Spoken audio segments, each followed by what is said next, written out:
Delhi bomb పేలుళ్ల కేసుకు సంబంధించి విచారణలో సంచలన విషయాలు బయటకు వస్తున్నాయి. 10-11 ఢిల్లీ పేలుళ్ల కుట్రను అధికారులు డీకోడ్ చేశారు. 2023లోనే దేశవ్యాప్తంగా అనేక నగరాల్లో పేలుళ్లకు కుట్ర చేసినట్లుగా తెలుస్తోంది. ఎన్ఐఏ విచారణలో కీలక విషయాలు బయటకు వస్తున్నాయి. డాక్టర్ ముజమ్మిల్ షకీల్ ఎవరైతే ఈ ఉగ్ర దాడికి పాల్పడ్డాడో అతని ఫ్రెండ్ ఉమర్ నబీ యొక్క ఫ్రెండ్గా తెలుస్తోంది. ఫరీదాబాద్లో అదుపులోకి తీసుకున్నారు. He is also a doctor. అతను ఎన్ఐఏ విచారణలో కీలక విషయాలు వెల్లడించినట్లుగా తెలుస్తోంది. 2 సంవత్సరాలుగా ఈ పేలుళ్లకు ప్లాన్ చేస్తున్నామని చెప్తున్నాడు. అలాగే ఈ 2 ఏళ్ల పాటు పేలుడు పదార్థాలు, రిమోట్లు అంటే ఏవేవైతే ఈ బాంబ్స్ తయారు చేయడానికి ఉపయోగిస్తారో అవన్నీ కూడా అతను సేకరించినట్లుగా తెలుస్తోంది. అండ్ మనందరికీ తెలిసిందే D6 అనే కోడ్ వర్డ్ని కూడా ఉపయోగించారు. దట్ మీన్స్ December 6th ఆ రోజున పెద్ద ఎత్తున ఈ పేలుళ్లకు పాల్పడాలి అంటూ వీళ్ళు ప్లాన్ చేసుకున్నారు ముందుగా. అట్ ది సేమ్ టైం ఈ పేలుడు పదార్థాల తయారీకి అవసరమైనటువంటి యూరియా, అమోనియం నైట్రేట్ కొనుగోలు చేసే బాధ్యత ముజమ్మిలే తీసుకున్నట్లుగా తెలుస్తోంది. గుర్గావ్ నూహ్లో 3,26,000 క్వింటాళ్ల NPK ఫెర్టిలైజర్ కొనుగోలు చేసినట్లుగా తెలుస్తోంది. నూహ్లో ఇతర పేలుడు పదార్థాలను కూడా కొనుగోలు చేశారట. ఇక మరోవైపు ఫరీదాబాద్లో కూడా కొన్ని అరెస్టులు జరిగిన నేపథ్యంలో అక్కడి మార్కెట్లో ఎలక్ట్రానిక్ విభాగాలు కొన్నాము అంటూ చెప్తున్నారు.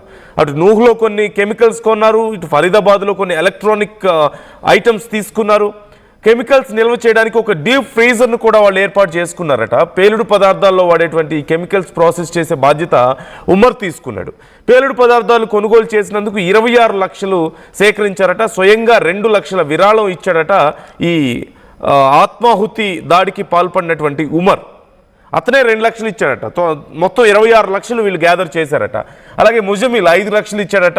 ఆదిల్ 8 లక్షలు ఇచ్చాడు అంటూ తెలుస్తుంది. ముజఫర్ 6 లక్షలు. అలాగే షాహీన్ సయీద్ ఎవరైతే ఈ డాక్టర్స్ గ్యాంగ్లో ఒక మహిళ కూడా ఉన్నారు కదా, తాను 5 లక్షలు ఇచ్చారట. సో ఇలా వీళ్ళలో వీళ్ళే కొన్ని అమౌంట్స్ గ్యాదర్ చేసుకొని మొత్తం 26 lakhs రూపీస్ గ్యాదర్ చేసుకొని ఈ కెమికల్స్ కానీ లేదంటే కొన్ని రిమోట్స్ కానీ ఈ పేలుడు పదార్థాలకు ఉపయోగించేటువంటి ఈ ఐటమ్స్ అన్నీ కూడా వాళ్ళు గ్యాదర్ చేసుకున్నట్లుగా, అండ్ ఈ కెమికల్స్ని ఫ్రీజర్లో పెట్టడానికి ఆ ఫ్రిడ్జ్ను అవన్నీ కూడా కొన్నారట. అలాగే అంటే సహజంగా మనం వింటూ ఉంటాం, ఏ స్థాయిలో కరుడు గట్టిపోతే మన భారతదేశం మీద ఎంత కక్ష, ఎంత కుట్ర ఉంటే ఇలాంటి దారుణాలకి పాల్పడతారు. వీళ్ళేమన్నా they are not rich, they are doctors, they are professors, and వాళ్ళు భయంకరమైన రిచ్ పీపుల్ ఏం కాదు. కానీ వాళ్ళంతటా వాళ్ళే ఒక 26 లక్షలు గ్యాదర్ చేసుకొని, and we have seen Umar Nabi మాట్లాడినటువంటి మాటలు, తనని తాను పేల్చుకొని ఎలా ప్రాణాలు కోల్పోవాలో, ఒకవేళ ప్రాణాలు కోల్పోతే దాన్ని ఎంత గొప్ప కార్యక్రమంగా చూడాలో, గొప్ప సేవగా చూడాలో అతను మాట్లాడుతున్నటువంటి మాటలు మనం చూస్తూనే ఉన్నాం. And Umar Nabi friend Danish కూడా అదుపులోకి తీసుకున్నారు. He gave that technical support. అంటే కావాల్సినటువంటి డ్రోన్స్ నుంచి అలాగే కొన్ని రాకెట్స్ తయారు చేయడానికి అవసరమైనటువంటి చిన్న చిన్న పదార్థాలు ఇవన్నీ కూడా గ్యాదర్ చేసుకున్నారు. They try to plant a big explosion. Overall ఇండియాలో చాలా ప్రాంతాల్లో ఈ ఎక్స్ప్లోజన్స్ ప్లాన్ చేశారనేది మనకు క్లియర్గా తెలుస్తుంది. సో మా ఢిల్లీ ప్రతినిధి నవీన్ అడిగి మరింత సమాచారం తెలుసుకుందాం. ఎలా జరిగింది ఇదంతా అనేది కూడా మనం డిస్కస్ చేసే ప్రయత్నం చేద్దాం. ఒక్కసారి నవీన్తో మాట్లాడదాం. నవీన్, సో ఎన్ఐఏ ఈ విచారణలో చాలా కొత్త విషయాలు బయటపడుతున్నట్లుగా తెలుస్తుంది. ఇంకా ఎవరెవరిని ఇప్పుడు అదుపులోకి తీసుకుంటున్నారు? ఇంకా అరెస్టులు జరుగుతున్నాయా? అండ్ ఎలాంటి సమాచారం తెలుస్తుంది ఈ విచారణలో?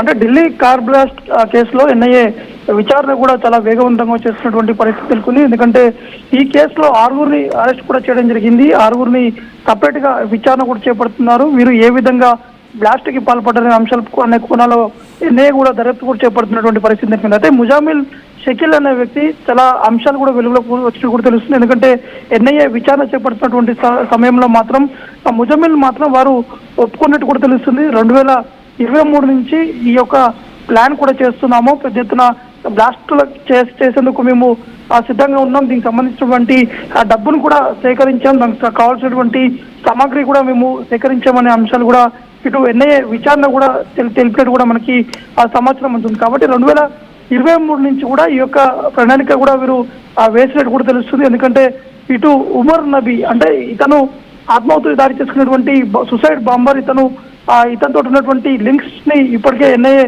దర్యాప్తు చేపడుతున్నారు. వీరి దగ్గరకు ఉన్నటువంటి డేటాను కూడా సేకరించినటువంటి పరిస్థితి నెలకొంది. కానీ ఈ డేటా సేకరిస్తున్నటువంటి సమయంలో మాత్రం ముజమ్మిల్ చాలా అంశాలు ఎన్ఐఏకి చెప్పినట్టు కూడా తెలుస్తుంది. వీరు ఎక్కడెక్కడ కొనుగోలు చేశారు, ఎవరెవరి దగ్గర డబ్బులు సేకరించారు, ఎంత డబ్బులు సేకరించారు అన్న అంశాలు కూడా ఎన్ఐఏ అధికారుల విచారణ వెలుగులోకి కూడా వచ్చినా కూడా తెలుస్తుంది. ముఖ్యంగా హర్యానాలోని గుర్గ్రామ్తో పాటు నూహ్ అనే ప్రాంతం, ఈ రెండు ప్రాంతాల నుంచి వీరు ఫర్టిలైజర్స్ తో పాటు అక్కడ ఉన్నటువంటి కొన్ని కెమికల్స్ కూడా ముజమ్మిల్ కొనుగోలు చేసినట్టు కూడా తెలుస్తుంది. మొత్తం 3 లక్షల రూపాయలు పెట్టి 26 క్వింటల ఎన్పికే ఫెర్టిలైజర్ కూడా కొనుగోలు చేసినట్టు కూడా ముజమ్మిల్ ఎన్ఐఏ దర్యాప్తులో కూడా వారు ఒప్పుకున్నట్టు కూడా తెలుస్తుంది. మరోవైపు ఇతర మార్కెట్లో మాత్రం కొన్ని ఎలక్ట్రానిక్ సంబంధించినటువంటి పరికరాలు ఇటు ఫరీదాబాద్ లో కొనుగోలు చేశామని చెప్పేసి కూడా చెప్పడం జరిగింది. కాబట్టి ఈ రోజు ఎన్ఐఏతో పాటు కొంత స్పెషల్ టీం మాత్రం గుర్గాంతో పాటు నూహ్ అనే ప్రాంతాల్లో సోదాలు కూడా చెప్పడం జరుగుతుంది. ఉదయం 6:30 గంటల నుంచి